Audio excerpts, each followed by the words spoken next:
Dansent les femmes à Ongandi, petit village de l'arrondissement de Soie, dans le département de Lamefo et Afamba, région du centre, informés de l'implantation prochaine sur leur sol d'une unité de transformation de manioc.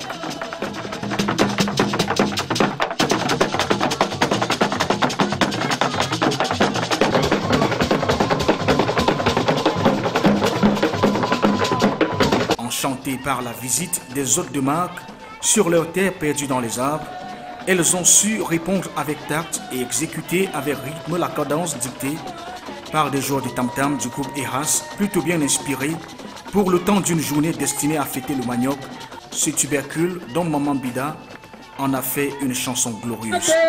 Je peux voyager avec manioc, mes enfants fréquentent. Avec manioc, ma fille est si fière. Aïe la la, aïe la la, aïe la la, aïe la la, aïe la la, aïe la la. Maman, la la, aïe la la, aïe la la. En ce 18 juillet 2017, Nelson Mandela's Day, jour retenu par l'UNESCO pour célébrer depuis 2009 l'une des figures emblématiques de l'histoire africaine, le haut-commissaire d'Afrique du Sud au Cameroun et le ministre délégué auprès du ministre de l'Agriculture en charge du développement rural ne se sont pas fait prier pour rentrer dans la peau des femmes cultivatrices afin de mieux communier avec elles.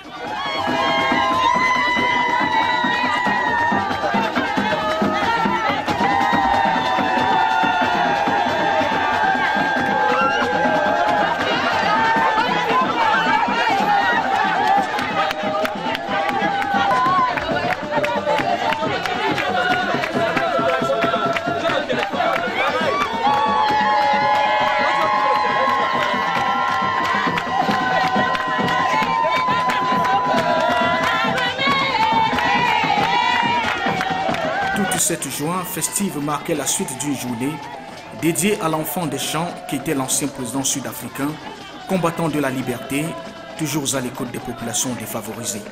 Parti du centre-ville de Yaoundé pour Ongandi, situé à une vingtaine de kilomètres de Soie, au bout d'une route difficile d'accès mais rendue hospitalière par une météo clémente à en croire les populations, le haut-commissaire et les responsables du Minader se sont frayés la voie au milieu des plants de manioc étalé sur plus de 106 hectares afin de mieux connaître le projet à financer. Un cadeau que Nelson Madiba Mandela leur aurait offert volontiers pour fêter sa naissance qui eut lieu le 18 juillet 1918 à Johannesburg. Je voudrais tout d'abord rappeler que ce jour est spécial. 18 juillet, Nelson Mandela's Day, rappelle le jour de la naissance de ce grand Africain qui fut un combattant de la liberté et président de l'Afrique du Sud. Arrêté parce qu'il s'est dressé contre l'oppression des peuples fragiles et libéré après une vingtaine d'années en prison, il a su se lever pour pardonner, mais surtout rester à l'écoute des plus défavorisés et démunis. C'est pour célébrer l'homme et ses valeurs que nous sommes ici. Proches des femmes qui donnent du leur pour le bien-être de leur famille et même de la communauté à travers des activités multiformes comme l'agriculture. Et c'est justement de ce milieu qu'est venu Nelson Mandela, qui comme un père serait ravi de me voir sur ses traces auprès de ces femmes qui creusent la terre au quotidien pour y trouver le produit de leur subsistance. Bref, je suis ici pour l'amour envers le prochain qui les met à conjuguer avec ma sœur, Madame Ananga, pour rappeler aux femmes d'Ongandi qu'elles ne sont pas seules. Aussi, au nom de notre coopération, nous allons leur trouver des voies et moyens pour écouler leurs produits sur le sol sud-africain. Ces mots aussi réconfortants ont laissé jaillir en les femmes de l'Union des fédérations des producteurs de Lamefo et Afamba leur hospitalité traduite en